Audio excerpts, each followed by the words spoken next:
Jendana Podcast. Jendana Podcast. Podcast SMK Negeri 1 Bali. Om Swastiastu. Assalamualaikum warahmatullahi wabarakatuh. Halo Sobat Janana Loka Podcast, kembali lagi di Janana Loka Podcast. Jadi hari ini kita kedatangan tamu spesial loh, jauh-jauh dari Yogyakarta, tepatnya dari Balai Besar Pengembangan Penjaminan Mutu Pendidikan Vokasi atau BBPP MPV Seni Budaya Yogyakarta. Mari kita samperin yuk. Permisi, Bu Uri. Bu Uri.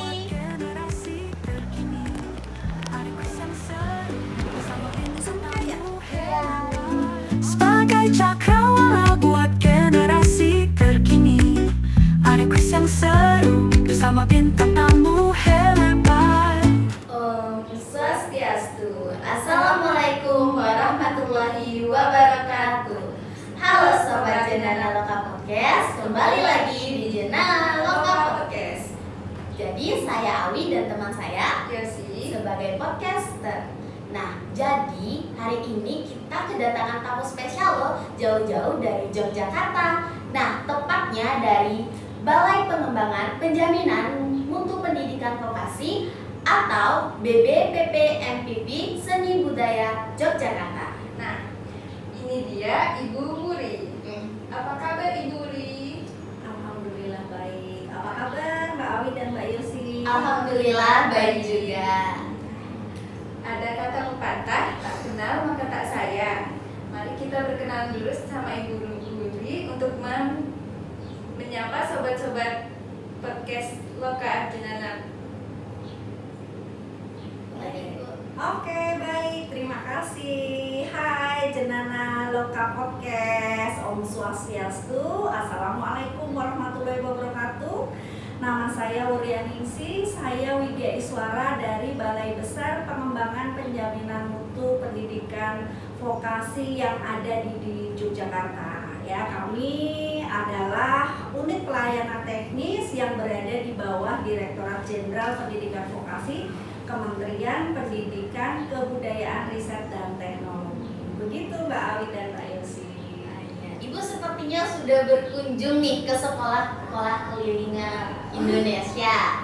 Nah, mungkin saya mau bertanya nih, kira-kira akhir-akhir ini kesibukan Ibu tuh apa sih?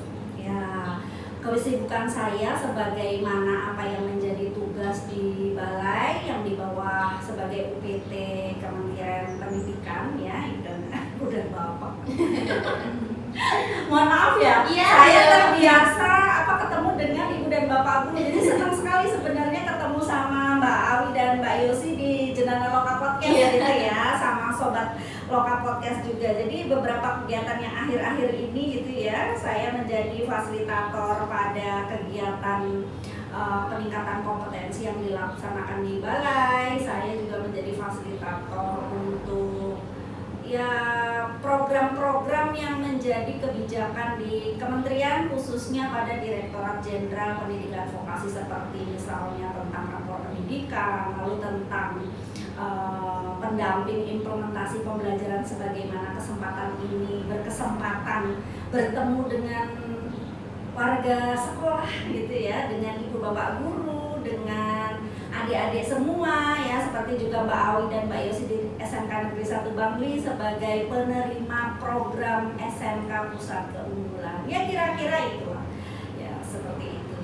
Kira-kira Ibu itu udah keliling di sekolah mana aja sih gitu? Di Bali atau di lain daerah gitu?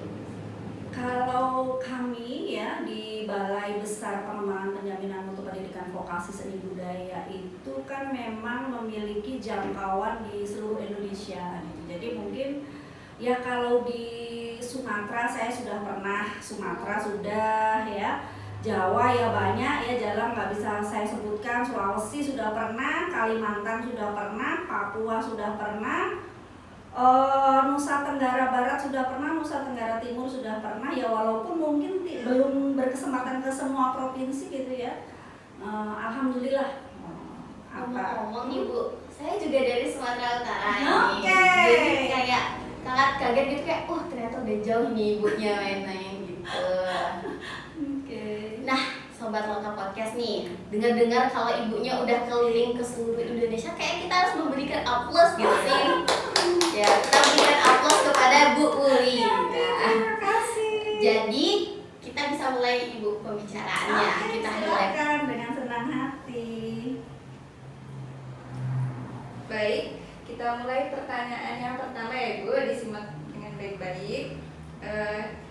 Yang pertama, Bu Wuri, apa sih yang dimaksud dengan pendidikan yang berpihak pada murid? Oke, pendidikan yang berpihak pada murid itu kan sering ya akhir-akhir ini kita dengar, terutama ketika kurikulum Merdeka ini diberlakukan. Itu sebenarnya kalau kita bicara tentang pendidikan yang berpihak pada murid itu kan sebuah upaya ya, karena perkembangan zaman juga ya, dengan generasi yang sekarang ini luar biasa ya, Gen Z gitu ya, sekarangnya Gen Z itu kan luar biasa karakteristiknya ya.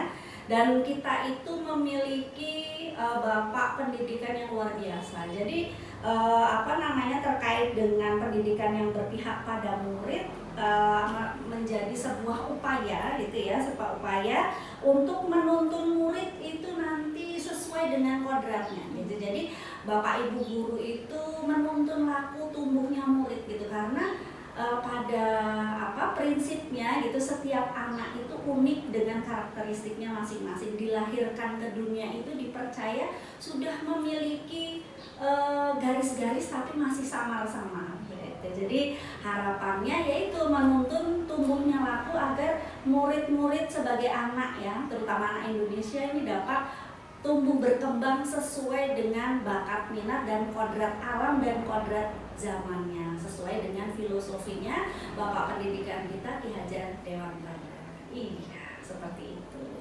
Nah, Sobat Jendana Loka Podcast, itu dia jawaban dari Bu Uri yang Bu Uri maksud tentang pendidikan yang berpihak pada murid. Jadi, saya Awi bakal bertanya lagi nih ke pertanyaan selanjutnya. Dalam pelaksanaannya, apa aja sih langkah-langkah yang bisa dilakukan oleh sekolah atau guru dalam menerapkan pendidikan yang berpusat pada murid itu, Ibu? Waduh, pertanyaannya cukup ini ya, cukup apa ya kira-kira langkahnya gitu ya. Jadi kalau terkait langkah gitu ya, sebenarnya bisa banyak langkahnya ya, tergantung memang dari hal-hal mana yang mungkin dianggap baik. Tapi yang perlu kita sependapat dulu, yang perlu kita satukan visinya dulu, tujuannya dulu tadi yang berpihak pada murid itu untuk apa gitu ya. Sebenarnya tujuan pendidikan itu ya harapannya adalah tadi ya, sesuai kodrat anak tadi, kodrat alam dan kodrat zaman, sehingga tumbuh menjadi manusia yang selamat dan bahagia, baik sebagai individu maupun sebagai anggota masyarakat. Nah, untuk mencapai itu ya, jadi sekolah bisa menciptakan ruang-ruang yang mendukung tumbuhnya tadi itu gitu. Nah, guru-guru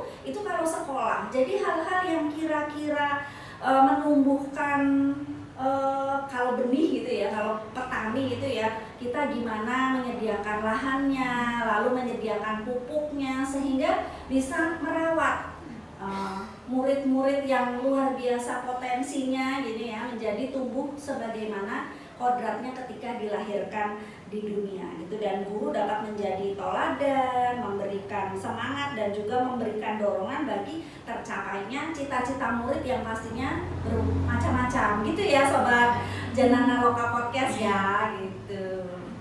Baik. Terima kasih atas jawabannya Ibu. Kita lanjut ke pertanyaan yang selanjutnya.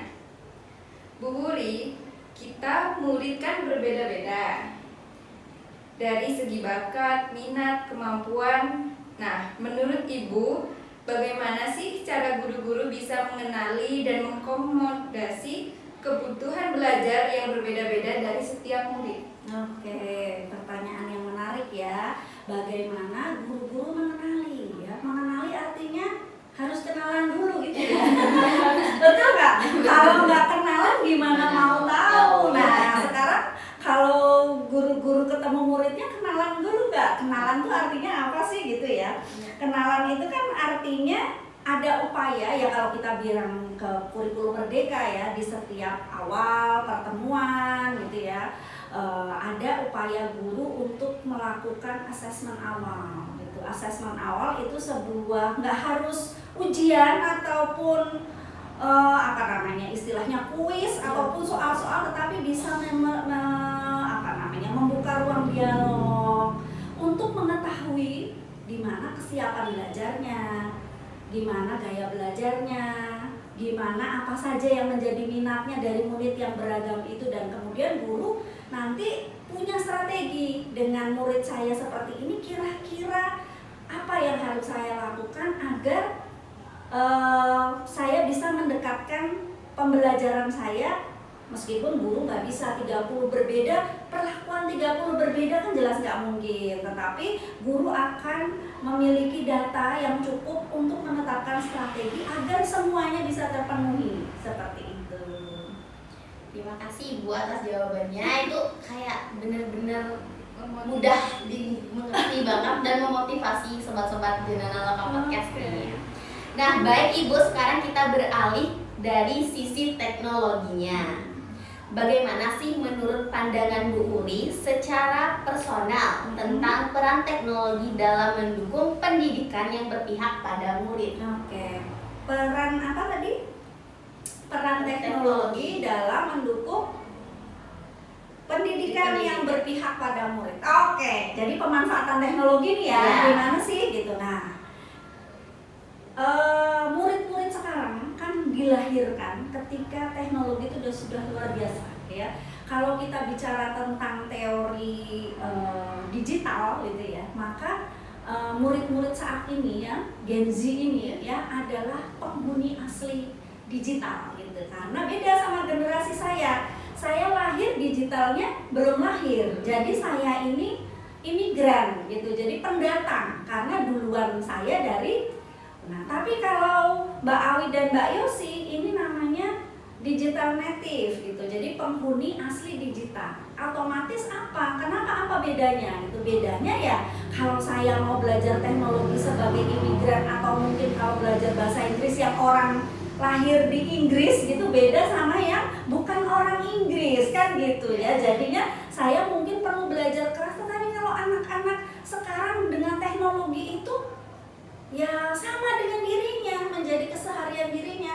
Artinya ketika kita menciptakan pendidikan yang berpusat pada murid, itu menjadi sebuah bukan lagi alternatif, tetapi ya itu dekatnya dengan itu ya. Kalau mau memudahkan pendidikan yang berpihak pada murid, teknologi sudah menjadi satu paket dengan kehadiran Gen Z di dunia ini gitu ya. Sependapat nggak kayaknya seperti itu? Iya, gitu ya. Benar-benar ya, oke. Baik, ke pertanyaan selanjutnya Ibu. Bisakah Ibu berbagi contoh konkret tentang bagaimana pendidikan yang berpihak pada murid telah berhasil diterapkan di suatu sekolah? Oke, baik ya, menarik pertanyaannya ya. Contoh konkretnya tentu saja kalau kita membayangkan sudah berpihak pada murid, harusnya ya terlihat bahwa muridnya happy. Gitu ya, kan udah berpihak sama murid gitu ya. Muridnya happy, datang ke sekolah happy, dan karena di sekolah dia merasa dimengerti sebagai dirinya dan untuk menyalurkan apa yang menjadi minat dan bakatnya gitu ya. Jadi murid diberi ruang untuk menentukan keputusan belajarnya seperti apa. Nah, ini tapi masih jadi tantangan gitu ya, karena untuk bisa menghadirkan suasana seperti itu pun perlu ada rasa saling percaya gitu ya. Karena kadang murid juga kalau belum dikondisikan pada sebuah suasana yang membuat dia nyaman, itu juga mau menyampaikan pendapat-pendapatnya juga agak ragu-ragu gitu ya, seperti itu. Terima kasih atas jawabannya Ibu Uli. Ini kayaknya kita ada 5 pertanyaan. Luar biasa ya. Jadi selanjutnya ini Bu, saya mau bertanya, Bu Uli, apa saja keterampilan utama yang harus dimiliki oleh murid SMK generasi milenial untuk bisa sukses di dunia kerja. Oke, ya keterampilan yang dibutuhkan ya, yang melekat itu 3 ya. Ini tidak bisa dipisahkan. Hard skill, soft skill, karakter. Nah, ini udah hard skill kalau di misalnya ya di SMK 1 Bangli yang kebetulan sekarang mendapatkan program PK di program keahlian di DKV misalnya, ya kompetensi DKV-nya ini harus bisa sehingga ketika masuk ke dunia kerja bisa bersaing, berkompetisi bahwa memiliki skill misalnya seperti itu. Lalu juga soft skill dan karakter ya. Tidak cukup aja hanya hard skill karena akan diuji gitu ya. Karena bagaimana dia nanti berkolaborasi dengan rekan di tempat kerja, bagaimana ketika dia ada masalah harus menyelesaikan permasalahan, itu bagian dari soft skill dan karakter. Bagaimana murid-murid di SMK Negeri 1 Bangli misalnya ya memiliki sikap dan perilaku yang baik yang mencerminkan profil pelajar Pancasila tentu saja.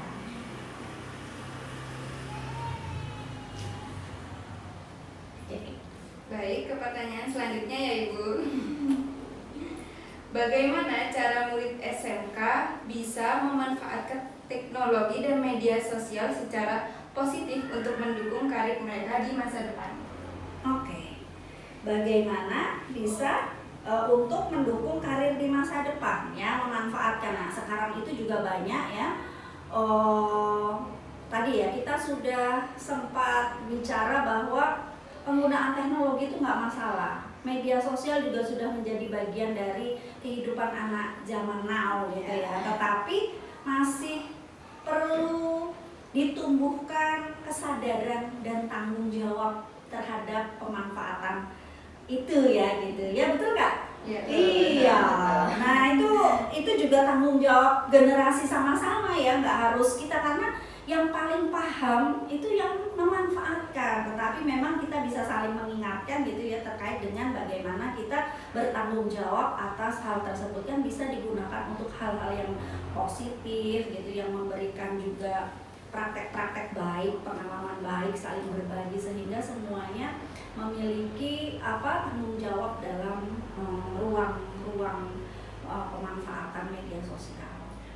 Ngomong-ngomong tentang media sosial nih Bu, mungkin ada nggak sih beberapa anak yang masih di bawah umur sudah diberikan handphone atau hal-hal gadget lainnya? Mungkin ini di luar pertanyaan tapi saya kayak pengen nanya aja gitu.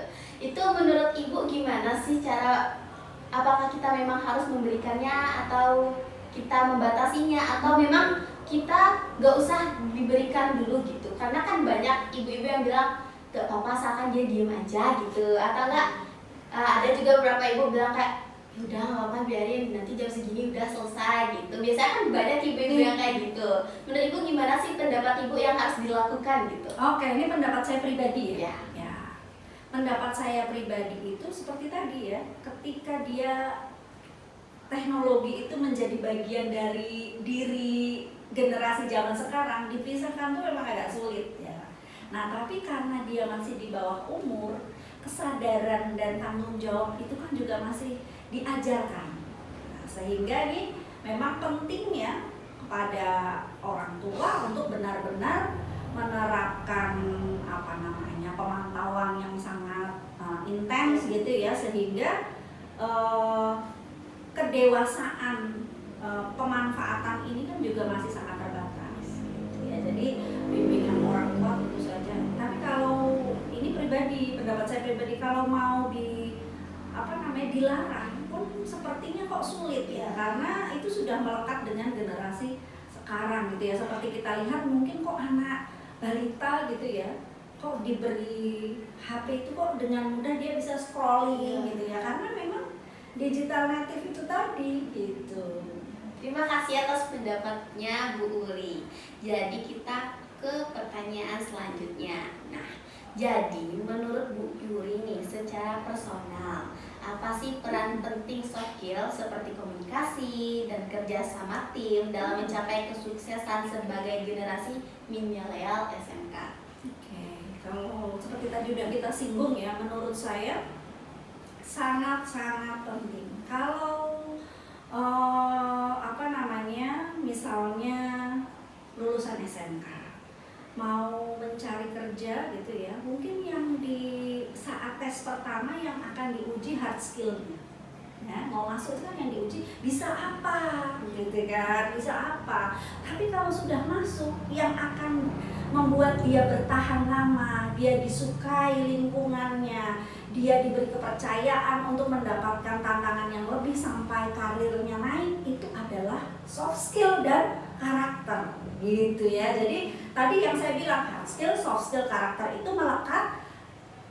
Tapi pada akhirnya yang akan menjadi bekal kehidupan yang panjang itu adalah soft skill dan karakter ya. Kalau memiliki sudah soft skillnya bagus, otomatis yang kemauan belajarnya juga bagus gitu ya, sehingga hard skillnya tentu saja akan diupdate terkait perkembangan zaman ya. Nah ini juga mungkin bisa tuh Mbak Awi sama Mbak Yosi ya juga selalu mengingatkan teman-temannya untuk mau senantiasa belajar untuk melatih ataupun mengasah soft skillnya gitu ya, seperti yang dilakukan Mbak Awi sama Mbak Yosi ini luar biasa. Nah ini dalam rangka juga mengasah soft skill nih ya, yang menjadi podcaster saat ini ya, Jenana Loka Podcast ya, setuju ya? Ya. Benar. Baik Ibu, beralih ke pertanyaan yang selanjutnya. Bagaimana sih BBPP MPV Yogyakarta mendukung murid SMK dalam mempersiapkan diri menghadapi tantangan dan peluang di era digital? Oke, baik, terima kasih Mbak Yosi ya. Sebagai UPT yang berada di bawah Direktorat Jenderal Vokasi yang memang ngurusi SMK ya, tentu saja program-program yang dimiliki oleh kantor saya itu Balai Besar Pengembangan Penjaminan Mutu Pendidikan Vokasi Seni Budaya, tentu saja adalah program-program yang berpihak pada kualitas lulusan dari SMK gitu ya. Jadi tentu saja kalau kita mau bilang pendeknya ya pasti berpusat atau berpihak pada siswa SMK gitu. Jadi bagaimana nanti bisa punya yaitu hard skill, soft skill, karakter yang akan menghasilkan siswa yang siap kerja, bisa jadi entrepreneur maupun yang nanti akan melanjutkan ke jenjang yang lebih tinggi. Jadi kita akan ke pertanyaan terakhir nih Sobat Jenana Loka Podcast.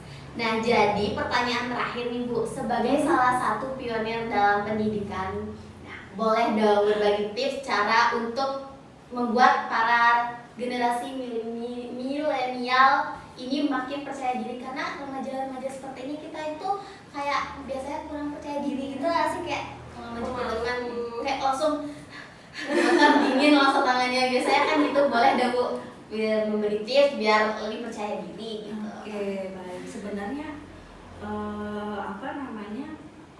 wajar ya kita punya rasa malu, kita punya rasa nggak percaya diri gitu ya.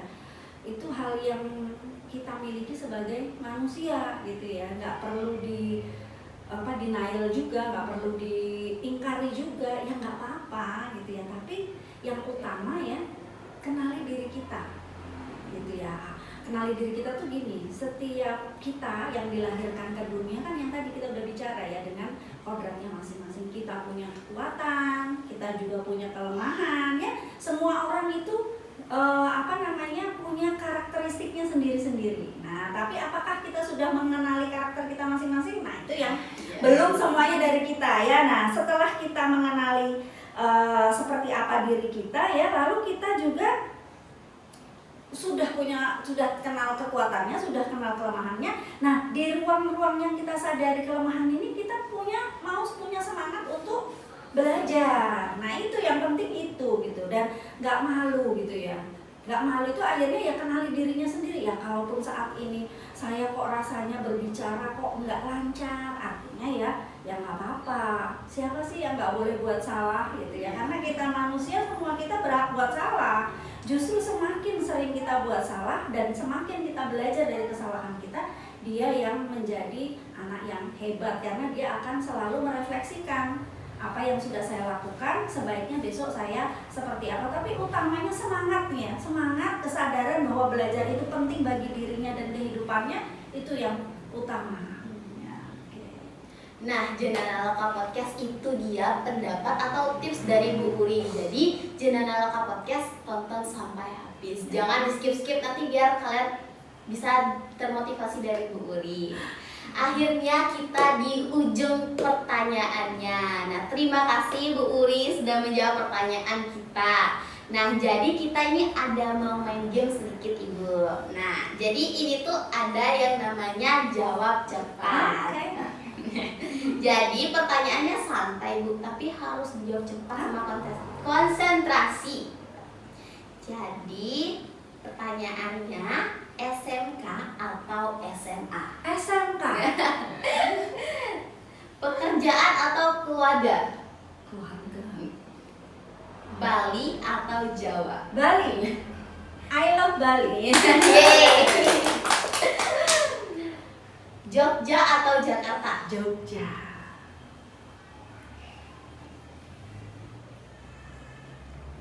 Guru atau kepala sekolah? Guru. Siswa atau guru? Siswa. Mengajar atau belajar? Belajar.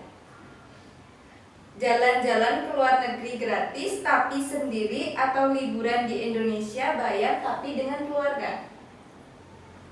Keluarga itu pelengkap, jadi kalau disuruh milih ya pasti dengan keluarga. Ya, kita beri aplaus untuk Bu Uri. Jadi kita lagi ada satu permainan nih Bu. Apa itu? Jadi pertanyaannya Terus itu ya? udah dijawab dengan cepat, tepat, dan bijak. Nanti kita akan memberikan tepuk tangan atau aplaus kalau jawaban Bu Uri itu benar. Tapi kalau misalnya salah kita kasih kritik loh. Jadi ini Bu, boleh Ibu tulis di kertas. Oke. Bantu doa ya. Jenana Podcast. Sobat. Jadi kita akan ke sesi selanjutnya ya Ibu. Jadi pikir dan tulis. Nah, di sesi ini Ibu akan kami beri pertanyaan seputar Bali. Jangan susah-susah ya. Ya Anda. Jawaban nanti Ibu tulis di kertas yang sudah kami berikan. Jika nanti Ibu benar, kita akan memberi aplaus. Kalau misalnya Ibu salah, kita beri tetel. Nah, jadi pertanyaannya itu, SMK kami itu terletak di kabupaten apa sih Bu? Oke.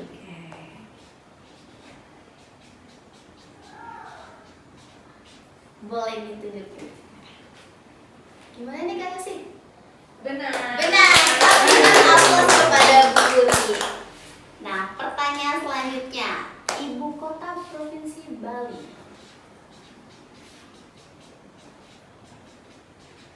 Kalau belum pindah ya, kayaknya di sini. Benar nggak ya? Aduh, benar nggak ya? Benar. Sobat, gimana sobat? Benar. Ternyata Ibu Uri ini kayaknya sudah sering jalan-jalan ke Bali ya? Atau gimana?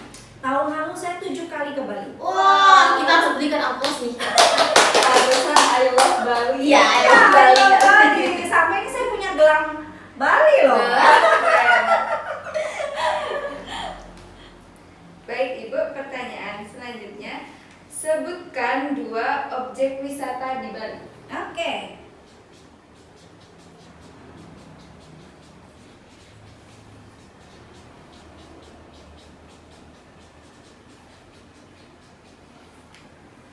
Tanah Lot Kintamani. Benar nggak ya? Benar, benar, benar. Benar-benar. Benar. Yeay. Ibu udah pernah jalan-jalan ke Tanah Lot juga? Sudah. Saya yang udah 7 tahun di sini belum pernah guys. Oke, ini dekat di Tabanan kan? Ya, Tabanan. belum pernah, sedih ibunya aja. Saya ke Lovina juga sudah. Wah. Sudah lihat lumba-lumba. Oh, saya belum Iya. itu kesampaian. Baik, ini pertanyaan terakhir ya Ibu. Sebutkan 2 program keahlian di sekolah kami. Oke.